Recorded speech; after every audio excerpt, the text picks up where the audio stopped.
ঝকঝকাঝক train চলেছে রাত দুপুরে, ওই ট্রেন চলেছে ট্রেন চলেছে ট্রেনের বাড়ি কই।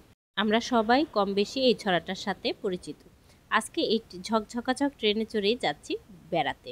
আর বেড়াতে যাচ্ছি স্পেশাল কিছু মানুষের সাথে, মানে আমার মা, বাবা, ভাই, ভাইয়ের বউ, বোন, বোনের বাচ্চারা আর বোনের জামাইও আছে। তবে বোনের জামাই অন্য রুটে পৌঁছে গেছে, আমরা যাচ্ছি ট্রেনে। আমরা সেই ৭ সকালের জার্নিটা স্টার্ট করে শেষ করেছি বিকেলবেলা।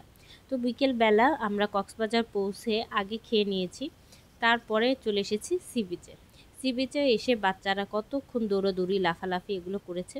তারপরে আমরা চলে এসেছি এই রাইডগুলোতে চড়ার জন্য। তো বাচ্চারা খুব এক্সাইটেড ছিল এবং ওরা প্রচুর মজা করেছে।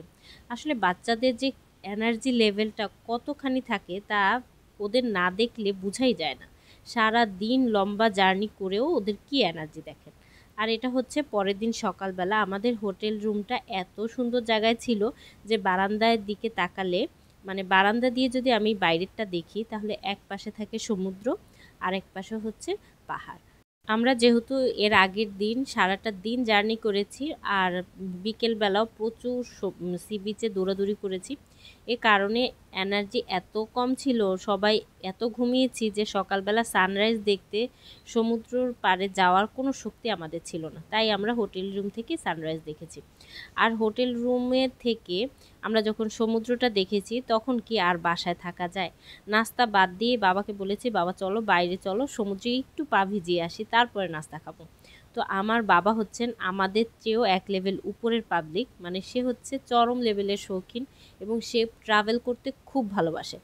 তো সেও আমাদের মতো, সেও বললো যে ঠিক আছে চলো রেডি হয়ে নাও, সমুদ্রে পা ভিজিয়ে তারপর নাস্তা করে নেবো।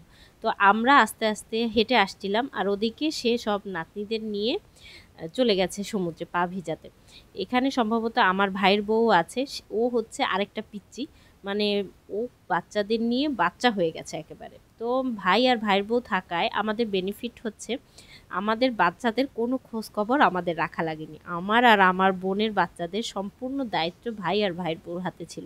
জুতা, স্যান্ডেল, এক্সট্রা জামা কাপড় আর ব্যাগের দায়িত্বে ছিলেন আমার মা। আর এই পুরা জার্নিতে আমরা এত এনজয় করেছি যা বলে বোঝানো যাবে না। আমি চেষ্টা করব খুব ছোট আকারেও হলেও আপনাদের সাথে আমার এই মজার জার্নিটার কিছু কিছু চিত্র তুলে ধরার। বাচ্চাদের নিয়ে ট্রাভেল করলে ভিডিও করাটা আসলেই অনেক কষ্টকর, তবুও আমি চেষ্টা করব আপনাদের সাথে আমার ভালো মুহূর্তগুলো শেয়ার করার। যদি আমার ভিডিওগুলো আপনাদের ভালো লেগে থাকে আর এরকম ভিডিও দেখতে চান তাহলে প্লিজ আমার চ্যানেলটি সাবস্ক্রাইব ও ফলো করে আমার সাথে থাকবেন। আজকে এখান থেকে বিদায় নিচ্ছি। আসসালামু আলাইকুম।